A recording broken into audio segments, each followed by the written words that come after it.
आप सबका एक बार फिर से स्वागत है आपके अपने YouTube चैनल सत्य सनातन में। पाकिस्तान में 8 साल के एक नाबालिग गैर मुस्लिम बच्चे को इस निंदा के आरोप में आरोपित बना करके उसे जेल भेजा जा रहा है।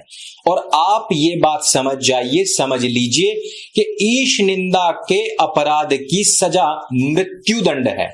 और यहां पर यह कहा गया है कि 8 साल के इस गैर इस्लामिक बच्चे ने इंटेंशनली क्या ईश निंदा की है, उसने मदरसे के कारपेट पर सुसु कर दिया है।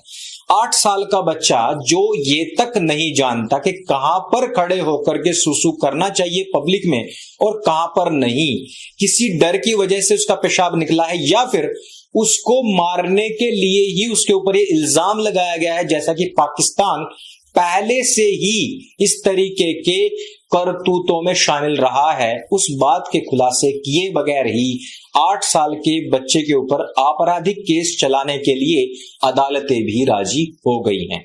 अब ऐसे अंधे कानून की तरफ ही बढ़ता हुआ हमारा देश, उसी इस्लामीकरण की तरफ बढ़ता हुआ हमारा देश शनै शनै इसी गर्त में गिरने जा रहा है।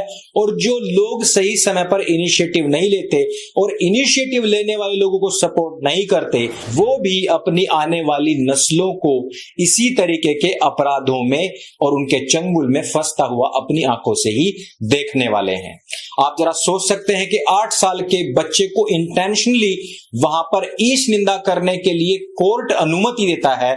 ये वही कौम है जिसका पथ प्रदर्शक कहें या प्रॉफिट कहें, जिसको 6 साल की नन्ही जान छोटी सी बच्ची में भी एक बीवी दिखती है, उसको देखकर भी उसकी कामुकता के सारे बांध सारे घोड़े खुल जाते हैं। वही 8 साल के बच्चे में इतनी मैच्योरिटी देख सकता है।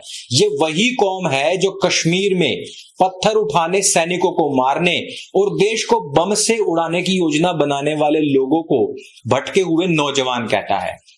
ये वही कौम है जो किसी भी देश के अंदर वहां पर अपनी कौम के अलावा दूसरे लोगों को जिंदा देखना ही नहीं चाहता है। ये वही कौम है जो आज कल फैब्रिकेट कर रहा है एक ऐसे अपराधी को भी जिसने कि सीधे दिल्ली के दंगों में भूमिका निभाई और पुलिस वालों तक के ऊपर बंदूकतानी 9 राउंड गोलियां चलाई। उस व्यक्ति तक को भी सोशल मीडिया पर यदि महिमा मंडित करने का कार्य किया जाता है, वो भी उन पोर्टल्स के द्वारा जो कि ओसामा तक को भी महापुरुष घोषित कर चुके हैं। और उनकी जुगत अभी भी है कि विश्व की अगर एक करेंसी हो तो उस पर फोटो यदि किसी का छपे तो वो ओसामा होना चाहिए। वही लोग भारतवर्ष में एक अलग और नया नैरेटिव चला रहे हैं। और ये नैरेटिव चलाएं भी क्यों ना, हिंदुओं की मुंह की बवासीर और वैचारिक शीघ्र पतन इसका असली उत्तरदायी है। कुछ लोग खड़े होकर के चिल्लाने लग जाते हैं कि जब मूली काटी जाएगी, जब गाजर काटी जाएगी, जब सुअर काटा जाएगा तो वो फला फला चिल्लाएगा।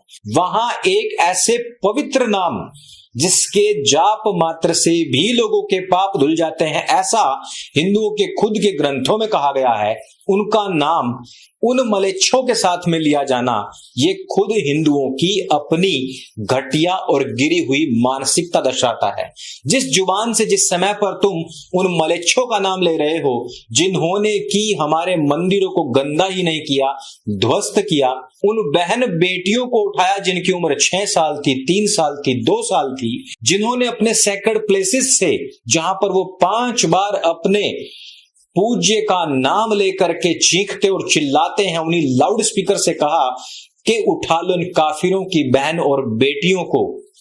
दोस्तों, अगर हम सब लोग भी उन्हीं लोगों का नाम अपने इष्ट, अपने प्रभु के साथ में लेने लग जाएंगे तो भला इससे बड़ी गंदगी और क्या हो सकती है।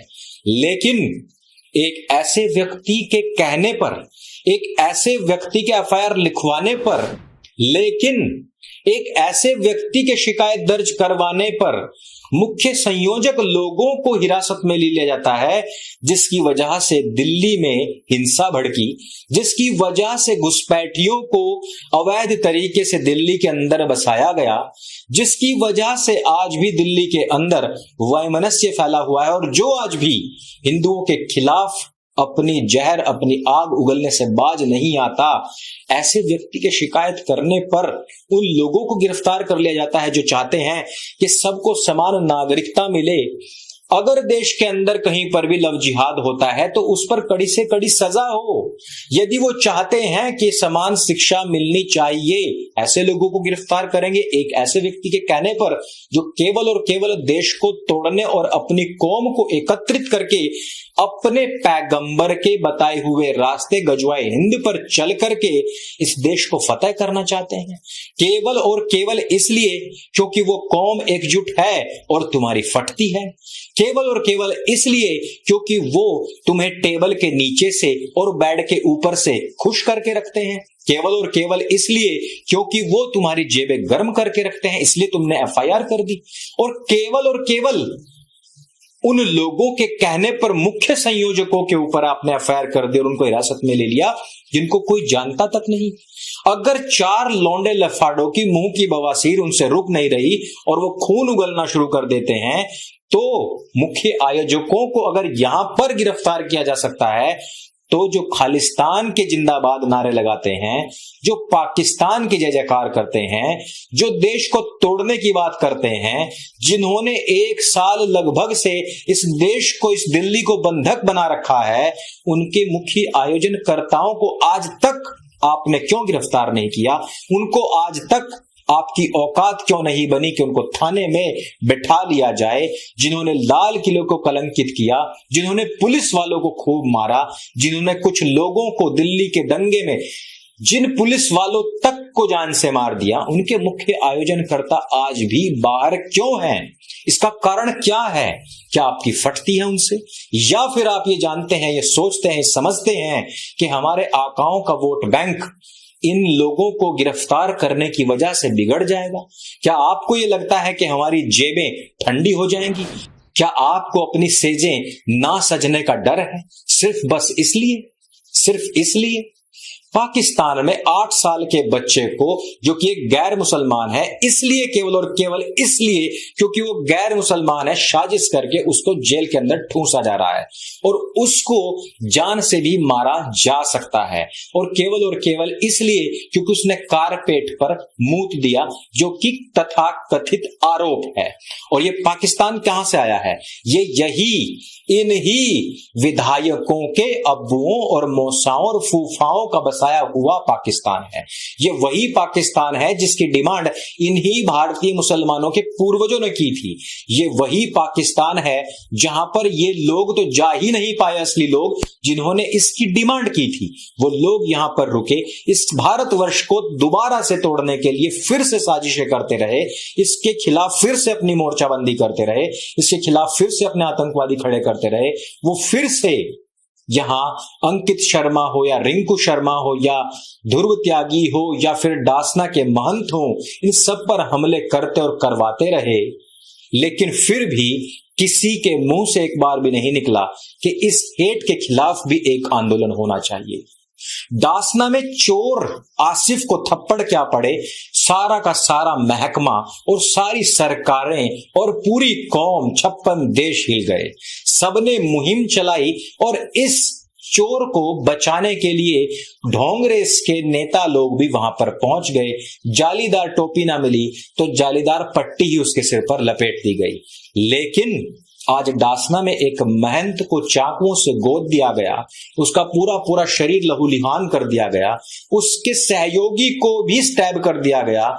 महंत को मारने की साजिश से घुसे हुए लोग वहां से भाग गए, लेकिन कहीं पर आपको मीडिया, सोशल मीडिया में ये बात सुनने को नहीं मिलेगी। कारण क्या है?